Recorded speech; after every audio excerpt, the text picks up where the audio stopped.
Hola, soc Agustina Rico, soc advocada, porto 13 anys exercint a la professió d'advocada. Els primers anys va ser en un despatx i els últims 9 ha sigut en un despatx que vaig crear jo pel meu compte. A banda d'això també soc mare de 2 fills, el gran té 6 anys i el petit té 2.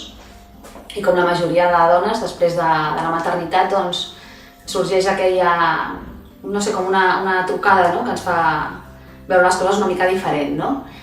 Tot i així, les coses no van arribar a canviar del tot fins al naixement, en aquest cas l'embaràs del meu segon fill, que vaig conèixer gent que tenia mares, en aquest cas, amb unes inquietuds diferents, amb dubtes, amb preguntes, amb incerteses, i vaig viure jo mateixa el problema de l'embaràs i del part i els metges el que ens deixen fer i el que no. Va ser arran d'això que vaig decidir crear el projecte que jo li he dit de Mama Legal. És una branca de la pròpia web principal del meu despatx i aquí el que es tracten són temes dedicats a la maternitat, a la paternitat, a la infància. És una mica, s'engloba tot, no? Per exemple, des de separacions, mirant sempre pels fills, els drets laborals, tant de mares com de pares, el permís de maternitat, de paternitat, l'excedència, també la banda dels parts, l'embaràs i el part, els drets que tenim com amb el pla de part, per exemple.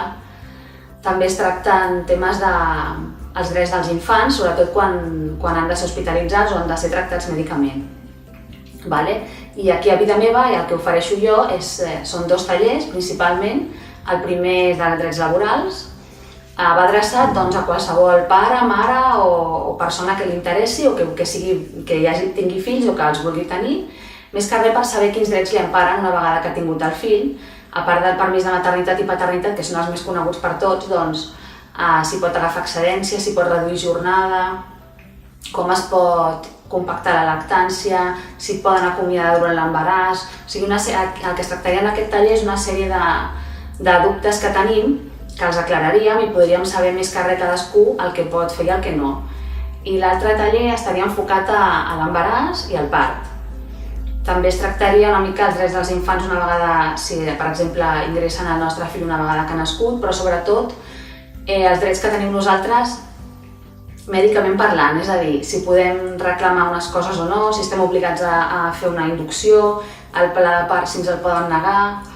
És una mica saber el que podem fer i el que no, conèixer els nostres drets per poder-los exercir, per intentar fer-los valdre i en el pitjor dels casos, quan ja han sigut vulnerats, intentar solventar-lo el millor possible.